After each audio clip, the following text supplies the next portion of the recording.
Jimmy, won't you please come home? Where the grass is green and the buffaloes roam. Come see Jimmy, your worker Jim, your auntie Jimmy and your cousin Jim. Come home Jimmy, cause you need a bath, and your grandpa Jimmy is still gone starved.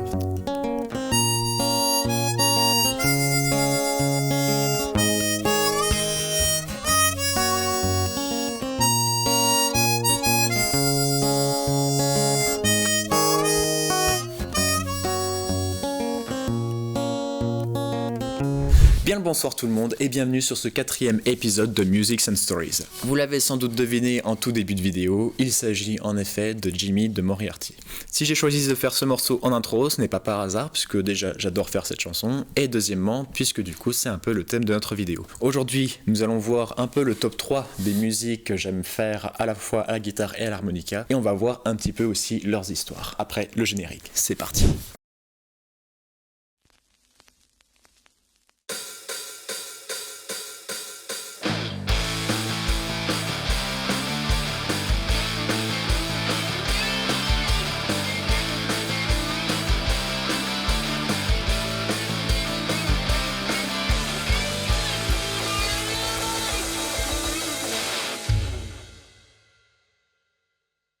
Donc Jimmy de Moriarty, c'est un groupe du coup Moriarty franco-américain qui a écrit cette chanson et en soi l'histoire de Jimmy, elle n'est pas liée avec des événements en fait. C'est une mélodie émouvante qui nous parle de l'identité, qui nous dit de ce que nous sommes, de ce que nous deviendrons et de ce avec quoi ou avec qui nous nous connectons vraiment. Nous ne savons pas qui est ce Jimmy dans cette chanson et même si on suit la chanson, on se rend compte que lui non plus ne sait pas vraiment qui il est. Tout ce qu'on sait, c'est que c'était sa dernière cigarette et que peut-être avant il ne s'appelait pas Jimmy, mais en tout cas maintenant c'est ainsi qu'il l'appelle. C'est un personnage qui n'a rien, il n'a pas de terre, il n'a pas d'endroit où aller, on ne sait pas pourquoi il devrait rentrer et s'il doit rentrer. Enfin bref, ici là nous avons affaire à un personnage qui est complètement perdu et qui a besoin de chercher urgemment quelque chose de très spécifique pour aller beaucoup mieux et il s'agit de soi-même. Voilà tout ce qu'il y a à dire sur la chanson Jimmy de Moriarty et donc sur ce, on va passer à la seconde chanson qui arrive juste maintenant.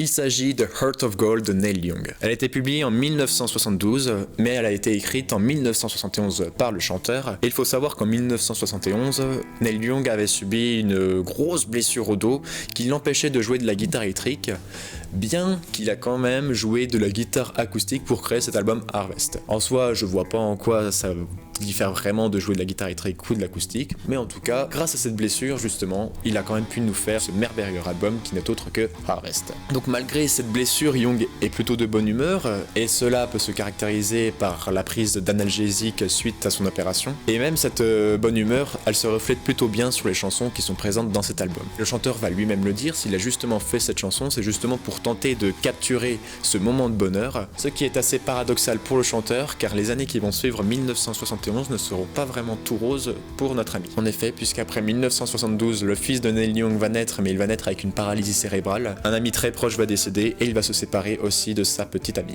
Ce fut de loin le plus grand succès de Young, d'ailleurs il le dira lui-même que c'est le meilleur succès qu'il ait fait en tant qu'artiste solo, et il dira aussi que Harvest est le meilleur album qu'il ait créé jusqu'à maintenant. Cette chanson, Heart of Gold, a fait un petit peu de bruit avec un certain Bob Dylan. Il faut savoir que Neil Young n'a jamais caché qu'il idolâtrait Bob Dylan, justement c'était une bonne référence, c'était un modèle pour lui, et donc qui dit forcément que ce soit une référence ou un modèle, il est assez logique que pour certaines chansons, forcément il y ait quelques ressemblances avec des chansons de Bob Dylan. Et cela en effet peut se caractériser justement par la présence de l'harmonica dans cet album. Et en fait il faut savoir que Bob Dylan, quand il a entendu cette chanson pour la première fois, il a pas vraiment kiffé, puisque justement lui-même il s'est rendu compte que c'était une chanson qui le ressemblait beaucoup, et il s'est dit quitte à faire une chanson qui me ressemble beaucoup, autant que ce soit moi qui la joue. Voilà.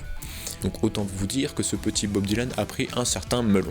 Bon allez bref, sur ce je vous propose qu'on passe à la dernière musique que vous allez tout de suite découvrir. Peut-être que vous la connaissez pas, mais en tout cas il y a une petite histoire intéressante sur la chanson qui va suivre. Allez c'est parti.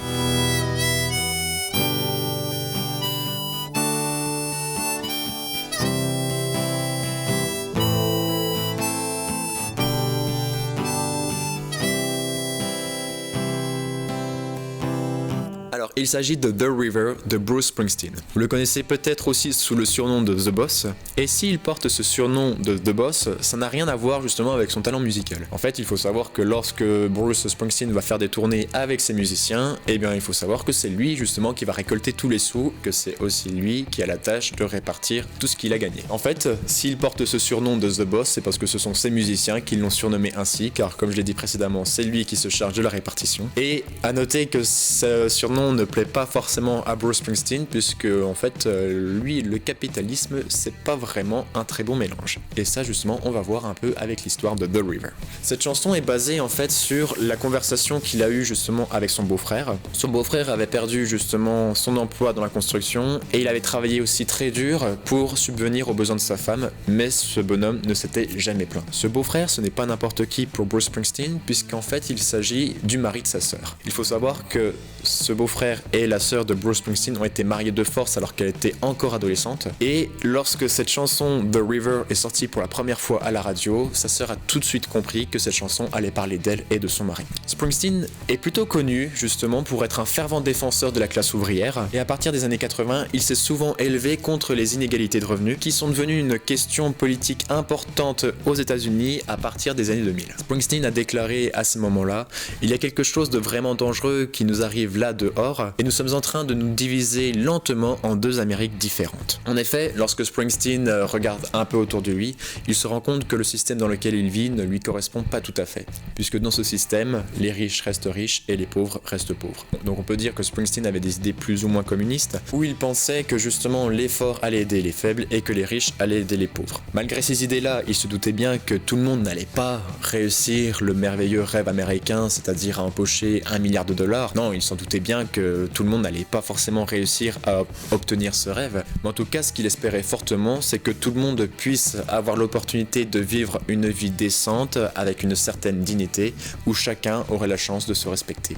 Voilà, c'était l'histoire de The River de Bruce Springsteen. Merci à tous d'avoir regardé cette vidéo jusqu'au bout. D'ici là, on essaie de se retrouver comme d'habitude pour une prochaine vidéo, d'ailleurs qui est déjà en plein tournage aussi. Vous pouvez aussi me retrouver sur Spotify en tapant Music and Stories. Vous pouvez aussi me trouver sur TikTok. Sur ce, eh bien, prenez soin de vous, prenez soin de vos proches. On essaye de se voir très prochainement et moi je vous dis à la prochaine. Ciao!